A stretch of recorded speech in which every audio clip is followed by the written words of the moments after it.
इस वीडियो में हम आयुर्वेद के बहुत ही महत्वपूर्ण विषय द्रव्य गुण शास्त्र के अंतर्गत द्रव्य के प्रकार के बारे में चर्चा करेंगे, जिसके अंतर्गत हम द्रव्य के अलग अलग प्रकार के बारे में जानेंगे।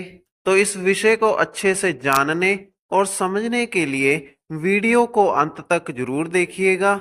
तो यहाँ पर सबसे पहला हेडिंग द्रव्य के प्रकार का लिखा है, जिसके अंतर्गत लिखा है कि विश्व में द्रव्यों की संख्या असंख्य है, अतः ज्ञात द्रव्यों की सुगमता के लिए जो जो द्रव्य समान गुणधर्म या जाति वाले होते हैं, उनके पृथक पृथक वर्ग अनुसार वर्णन किया जाता है।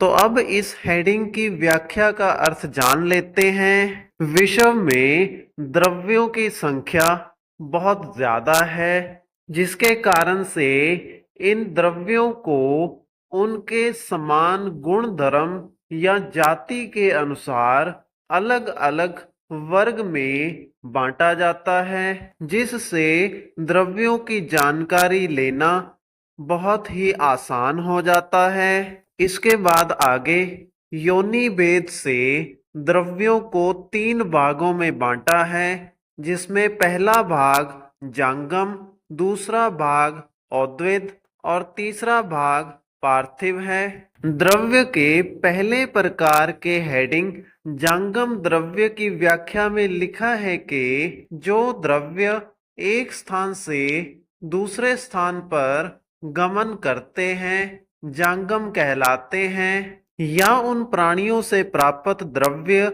जांगम द्रव्य कहलाते हैं, यथा घी, कस्तूरी, मांस, मधु आदि। तो इस प्रकार से जांगम द्रव्यों में ऐसे द्रव्य आते हैं जो कि ऐसे प्राणियों से प्राप्त होते हैं जो कि एक स्थान से दूसरे स्थान पर गमन करते हैं। इन द्रव्यों में घी, कस्तूरी, मांस और मधु आते हैं। इसके बाद द्रव्य के दूसरे भेद औद्विद द्रव्य के हेडिंग की व्याख्या में लिखा है, जो द्रव्य पृथ्वी को भेद कर बाहर निकलते हैं उन्हें औद्विद द्रव्य कहते हैं, यथा वृक्ष, गुलम, लता आदि। इनसे प्राप्त पत्तर, फल, पुष्प, बीज औद्विद द्रव्य कहलाते हैं।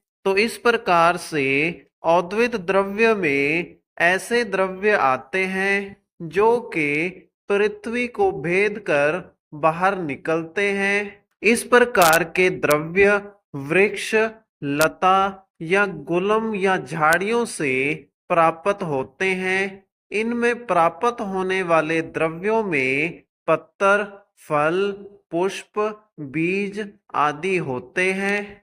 इसके बाद द्रव्य के अगले भेद पार्थिव द्रव्य के हेडिंग के अनुसार लिखा है कि पृथ्वी की खाद्यान्नों से प्राप्त द्रव्य पार्थिव या खनिज कहलाते हैं, यथा हरताल, गुदंती, लोह, ताम्र आदि धातुएं तथा पारद आदि। तो इस प्रकार से पार्थिव द्रव्यों में पृथ्वी की खाद्यान्नों से प्राप्त होने वाले खनिज द्रव्यों को लिया जाता है। इन खनिज द्रव्यों में हरताल, गुदंती, लोह, ताम्र, पारद आदि धातुओं को आयुर्वेद में प्रयोग किया जाता है। तो इसी के साथ हमारी इस वीडियो का विषय यहीं पर समाप्त होता है। अगर आपको वीडियो अच्छा लगा तो वीडियो को लाइक करें और इसी प्रकार से आयुर्वेद से संबंधित वीडियोस निरंतर प्राप्त करने के लिए हमारे चैनल को सब्सक्राइब करें।